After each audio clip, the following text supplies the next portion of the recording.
if this mows as good as it looks, oh boy, I'm in for a treat. In order to try to modify the height of the handles a little bit, I'm gonna adjust these rubber shock holders here. Woo! That was tough. All right, I'm gonna take this off. So it looks like I have to take the whole thing out and move it. So I just moved it up one, and I'm just gonna go ahead and put this back on there.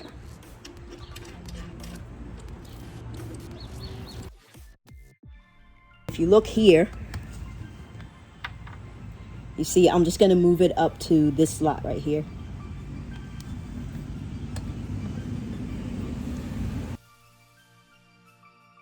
Okay, now that I have those moves, let's see where we are now.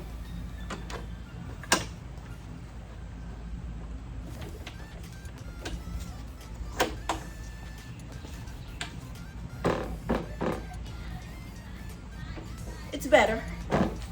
I know that you're supposed to be able to adjust the tension on the personal pace mechanism, but I don't feel like mine needs to be adjusted, so I'm not going to.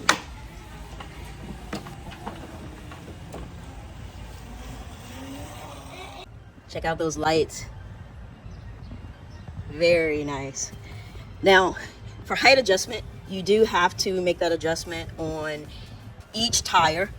And for me, it's not easy. I do need both hands to switch those to the proper height. And for this lawnmower, your max height of cut is going to be 4 inches.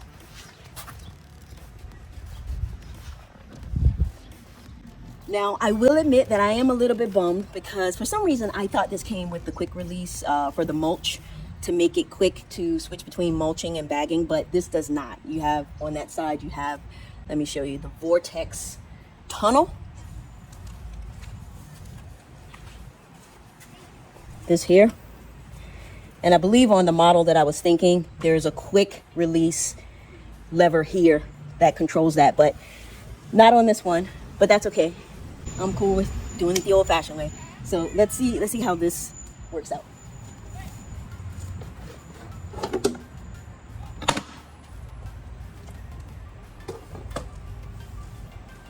In here, so here's the mulch plug. Doesn't seem like it comes out easily. Okay, let's pause on that for a second. I'm gonna go ahead and check out the book and see if there's something special I need to do to release that mulch plug. As they say, reading is fundamental, right? So every once in a while you gotta read to figure out what you're doing before you break something. So give me a second. Okay, here we go. I wish there was a way to kind of hold this up, but there's not. After reading, this is what I discovered. So you have to push down on this piece and then up to get this out. Ta-da! So installing it is easier, of course, but you still have to push down on that piece. I guess you do it a few times and you get used to it, right? It's out. Back in, out, back in. There we go, voila. And just like the other recyclers, it has the flap here. So I'm sure that's going to give me some type of stripe. So the next thing I want to talk about as far as the actual mower goes is the fact that this is a metal deck. And this part up here that houses the battery is plastic. So hopefully there's some longevity to this, but there definitely will be to this portion of it. I do want to show you the bottom of the mower so we can get a nice picture of that. So hold on one second.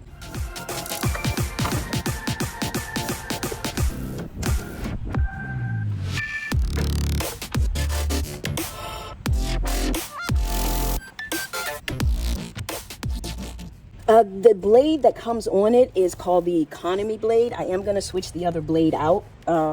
The, not sure, performance blade, I think it's called. So we're going to switch that out, but nice steel deck here. So that's my overview. The next thing we're going to do is take this beast out and see how it mows. All right, this is what we're starting with here. She is a good 4 inches. I'm gonna cut it down to 3.5.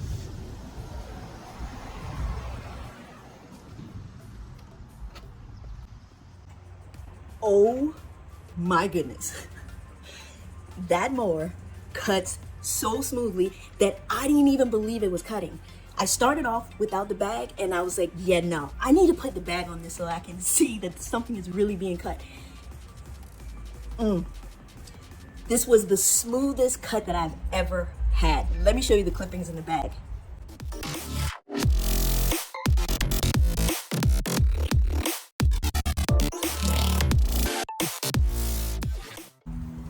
Oh, it was cutting. It was definitely cutting.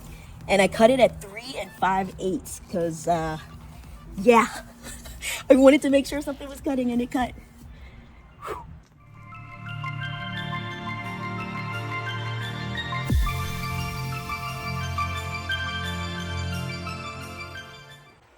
Whew, I had to take a break. I'm sweating. I think I'm sweating more because I'm super excited because this mower is the ish.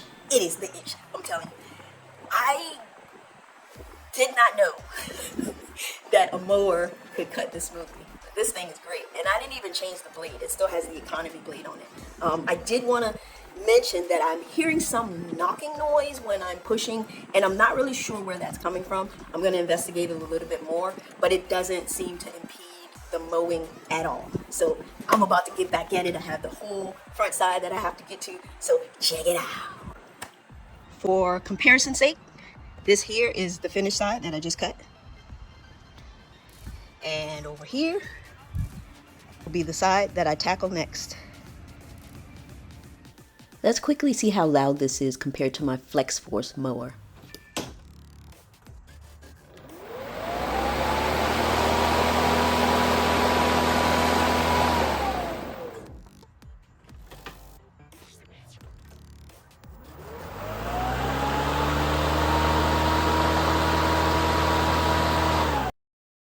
I honestly couldn't tell much of a difference. Just a couple of things I want to say before I get started mowing the other side, because when I'm done with that, I'm going to be sweating like crazy. I have a couple wish list items for Toro. One, and the main one for me, is the height adjustment for the handle. I'm really short, so it would be nice to have a more comfortable grip when I'm mowing. The other thing is the height adjustment. Having to do that on all 4 tires is a little bit frustrating. But other than that, the mower cuts fantastically. So now, I spent about 15 minutes earlier on my lunch break cutting the side yard, which is about 1,000 square feet. And so you'll see where the battery level is.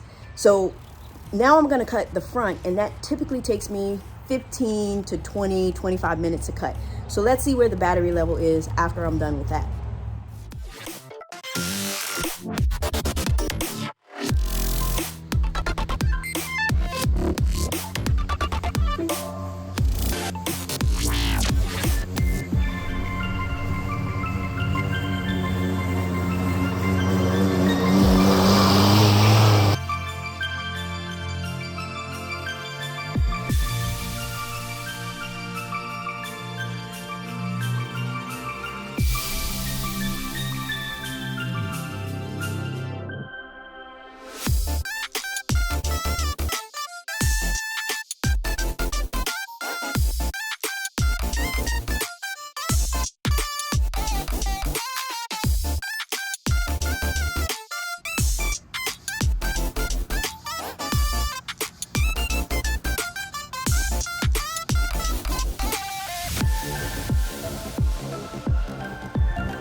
It took me 30 minutes to finish that. So let's see where the battery is.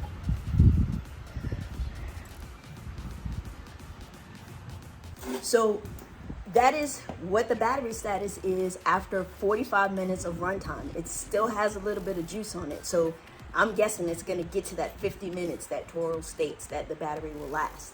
So I'm happy with that. I'm so happy with that. That mow was fantastic. Now, there are a few things I want to point out. One of them is the fact that I did use the max power at one point. You'll see when I'm raising my hand, that means I've switched it, and it was pretty cool, but I didn't feel like I really needed it, so I didn't leave it on that long, so I turned it back off. Now that handle, it's gonna take some getting used to, but I am already used to it, and I see some advantages to it. It's helpful with the turns, especially due to the handle height issue that I'm having. That handle moving up and down is actually helpful to me. So be prepared to get used to that if you haven't already had one with that mechanism on it. The Vortex technology is supposed to help the circulation under there so that it will mulch better.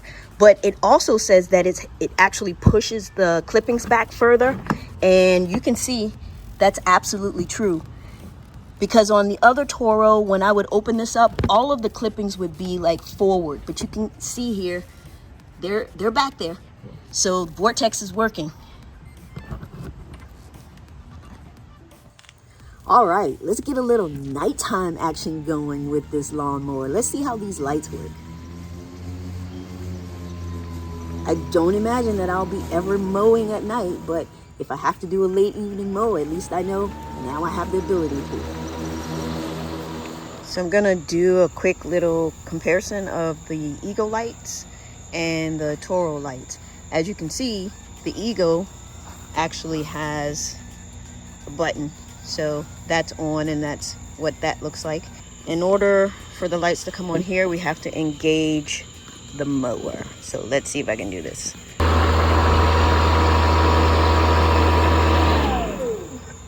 The Toro looks a little brighter. So here's the thing. Yes, Toro did send me the mower. And no, I can't tell you whether this mower is better than a gas mower because I've never used a gas mower. But what I can tell you is that this is the best lawnmower that I have used since I have been doing lawn care. So everything I've shared with you in this review has been true to my experiences. And as we know, everyone has different experiences. But I do hope that the information that I've shared will be helpful to you if needed.